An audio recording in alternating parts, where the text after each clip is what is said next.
Hey everyone, I'm the guy before lunch, but also my name is Evitar Yosef. I'm Powtoon's head of marketing automation. Powtoon, for those of you who don't know, is the leading platform for creating short videos and presentation with over 26 million users worldwide. So I want to start things basically telling you why I'm here. I'm here to speak with you how we increased conversion by 35% using multiple marketing automation platforms. So I want to open with a question. How do you generate more revenue from the customers you already have? That's a big one. One can say you can raise or lower your prices and hope for the best. The second one, especially if you're in Tel Aviv, would say you can auction off your office furniture. And the third one can say that you should create and invest in maintaining a strong marketing infrastructure. You can guess that I'm the third one.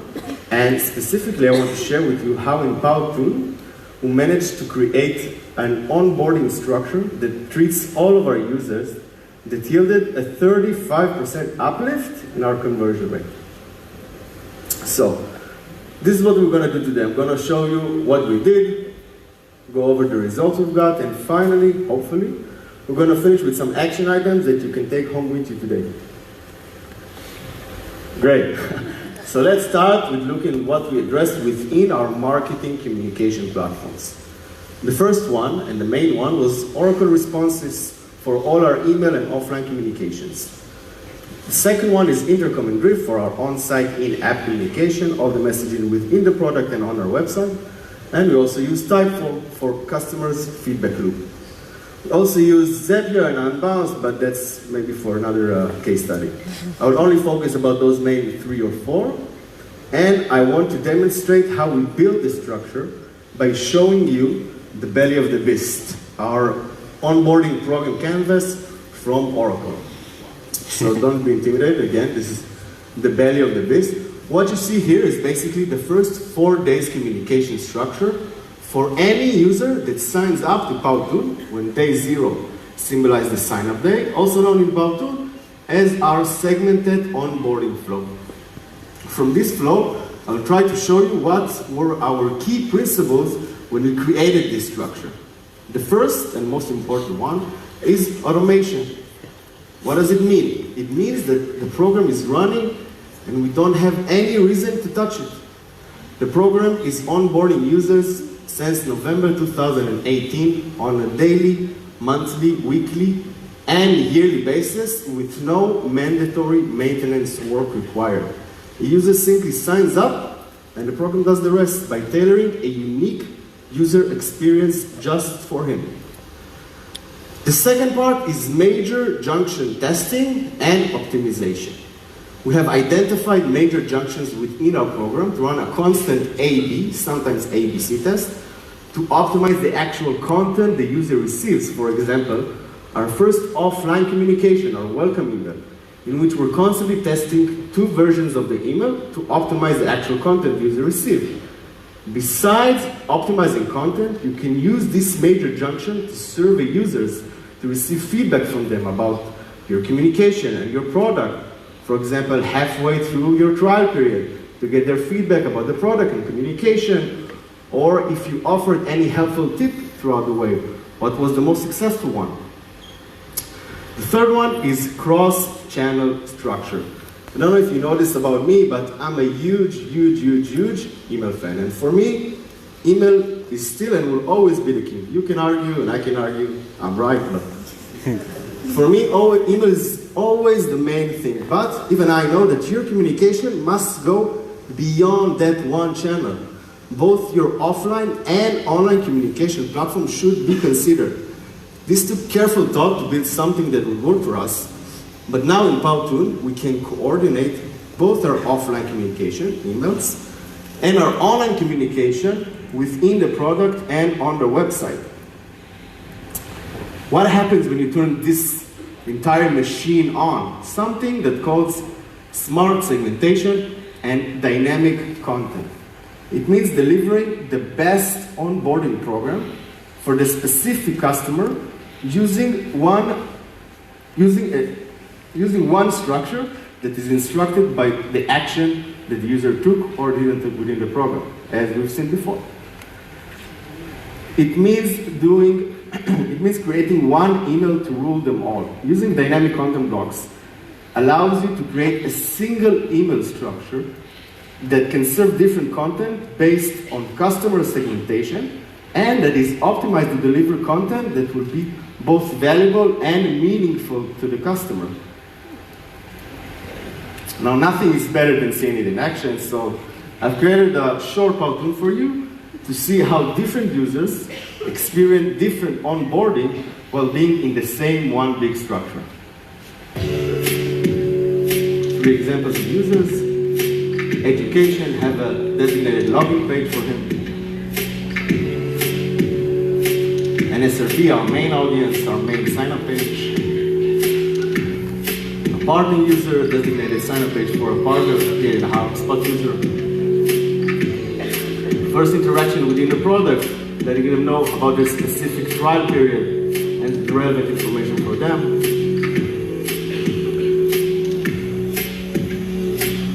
Same email, looks different for every different customer.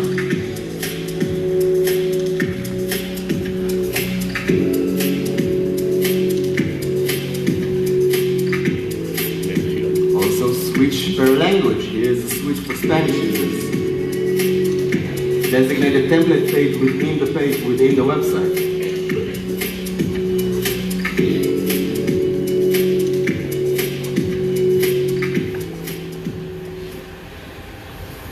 So, as you've seen, all of the different users received tailor-made communication. I think it clarifies that the impact of tailor-made communication alongside testing and optimization yielded not only a 35% uplift in our conversion rate, but also helped us generate 26% uplift in our video rate, and a 25% uplift in our retention rate. And it also helped us generate 20% more video creation, and this is the main thing for the platform. I think that this clarifies that once you tailor-made your experience, you try to make the user happy, you always benefit. Because once the user has more reasons of being engaged with you and with your content, more likely he will be a paying and renewing user. So, I want to narrow everything down to really 3, hopefully it's clear, but 3 action items that you can take home with you. The first one, do everything in segments. Your reports, your preparation for future campaigns, speak in segments. For example, do segments based on your ESP, your email service provider, to see if your deliverability rate is okay. Do segments based on engagement with your marketing communication platforms or engagement with your product. The second thing is invest in automation. Invest in a platform that is robust, is automated, and can help you do optimization. Obviously, those platforms come with a cost, but that's because they deliver such incredible value. One email to rule them all. And finally, include the CX factor, the customer experience on your KPI, in your KPIs. It's obvious that churn, retention, conversion will be among your KPIs, but also include the effect of your customer experience. That's why in PowerTool we also seeing and following the user create and other product engagement metrics like publish, so we can optimize the content from the user perspective. I don't know, I think it was short, but that's pretty much it. I have like tons of other things to speak about it, and it was painful to cut everything down for only 20 minutes. And obviously everything was clear, but I do have 10 plus more time to questions, so can you tell us more about the one email to rule them all, like how you decide what goes in there and what that actually looks like? So the specific one email to rule them all, I can only give the technical way and the platform for it, but it's a brainstorm within the marketing and within the platform and within the company. But the main thing is to catch the major junctions that the user is going through. For example, a welcome email, and that's the one we decide the quality over quantity. If in other platforms you can use several emails by different filters, here we're just sending one email to everyone, and then the email knows by dynamically changing the content, what to do to each segment. For example, an EDU segment or a segment based on engagement within the product. Does anyone have any questions they want to bring to the mic, or I can come to you? Yeah.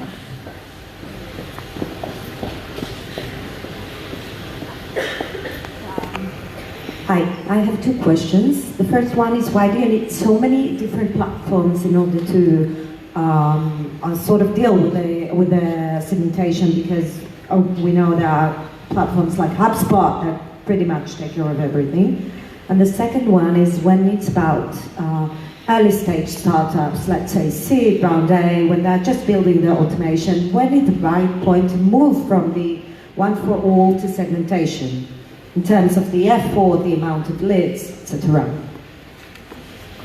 Cool. So first, it's not that I will never use one platform, but that's me, because I don't believe in one platform for all. So I'm trying to use the right platforms to serve the both offline and online communication. If I use only emails, it would be for the offline, but I'm trying to get the entire user experience while he's in the product and trying to get him back into the product. We provide valuable content on all ways. So that's when I first want to see what I want to achieve, what I want the customer to feel, what experience do I want him to have, and then I decide how to handle it. And when do I move to automation? No, from automation to different segmentations. So you start with the basic and then you segment. So when do you think it's the time to create different segments? Because it doesn't start with Yeah. So the different segments, that's the thing for some smart segments. You have different segments per your planning. You need to have segments before, engagement segments if you want to get someone engaged within the product. Afterwards, you want to see how they engage. So the segments will be based on how they engage with your specific marketing communication platform. And afterwards, and in between, I would also check technical segmentation, like I'm dealing with 26 million users, so I would see the deliverability one, or inbox placement segments. Depends on the specific project they're on, but on an ongoing basis, it will be from beginning, planning, and maintaining an automated flow that I need only to optimize.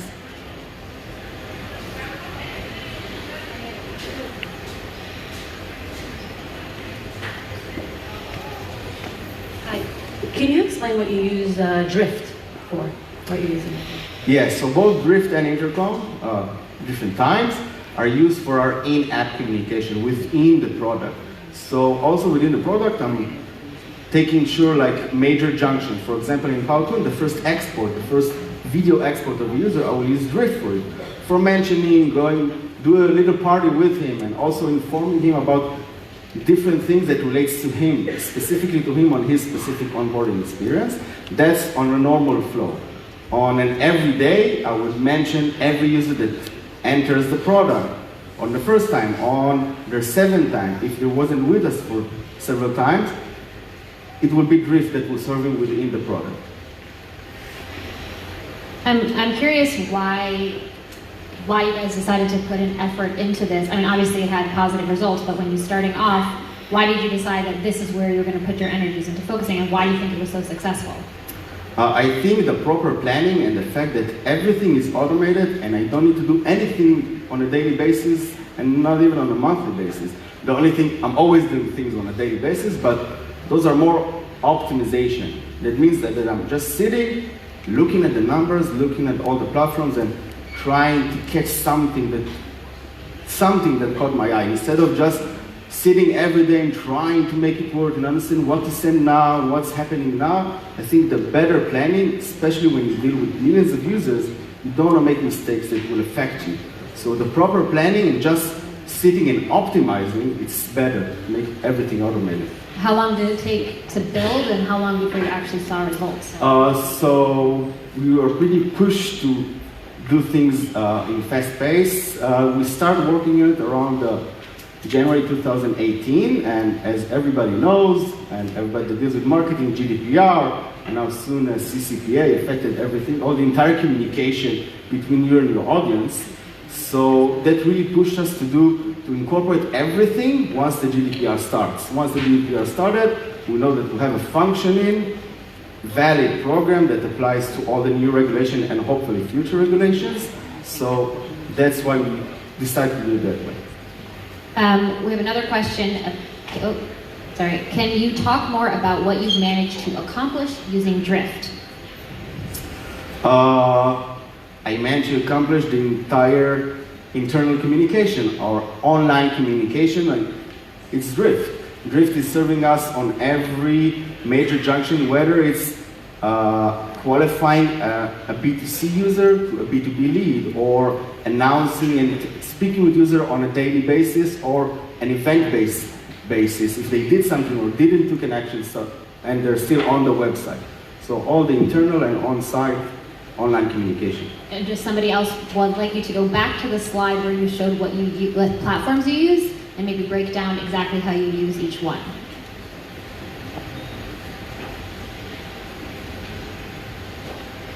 A lot of slides. Okay, so the main one, and you can guess also from, you can imagine the cost, was Oracle Responses. This is the basic of everything. Everything starts and ends with the sign up, obviously, and ends with, depends on what your goal, whether it's to engage or to convert. So Oracle Responses is for the entire automation part and sending user communication that are based on action that they took or didn't took. Intercom and Drift, they're both here because we used both of them in several periods of times. We started with Intercom, we shifted to Drift, but basically we have several characters and several attributes that are cross-channel, meaning that also Typhoon, Zapier, Unbounce, all the platforms and more that you see here, all receiving the same attribute and the same visualization that the user did or didn't do something. So at some, Oracle and Typeform goes hand in hand because the Typeform is not a standalone. It's always embedded in the communication, whether it's an email or it's an in-app messaging. Once the user arrives to the platform, Oracle knows this, and then that's the part of Intercom and Drift. They start speaking with users, leading them to specific landing pages, to conversion, to qualifying, to sales. Typeform, again, as I mentioned, it's in every major junction, this is how we can embed even small NPS questions or really in-depth form by using Typeform within the email, within the specific brief message. And Zapier and Unbounce, I don't want to touch it because it's more technical. Unbounce is our landing page management platform. We use it in general in marketing in Powtoon. We try to lower the dependency on other departments. Unbounce and Zapier help us obviously here, but the major help is to give us dev tools in marketing without having to be dependent on the development and release and scheduling that, so we can just run on our own.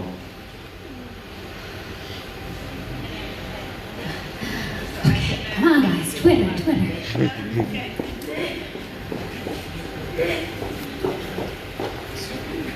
Did you have any spam challenges?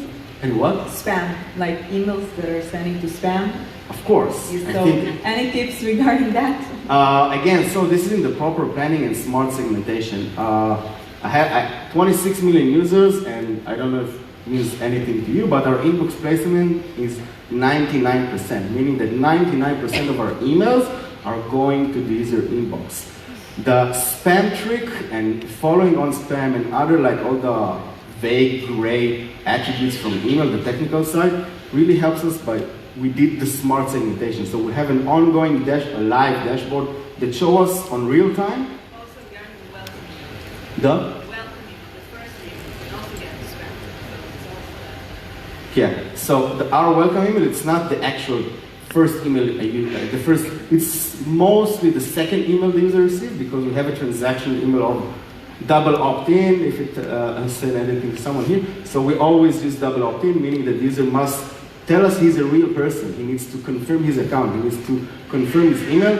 Obviously, that's lowering all the spam emails, but after every email, we know by the metrics on a daily basis, on real time, what were our spam rate, complaint rate.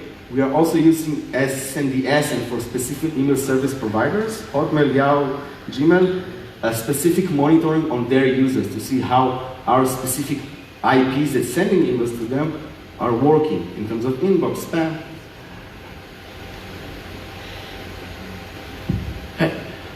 Correct me if I'm wrong, but it looks like most of the segmentation and automation you've presented here is post-sign-up. Have you guys done anything during the acquisition or pre-sign-up stage? Anything on that level?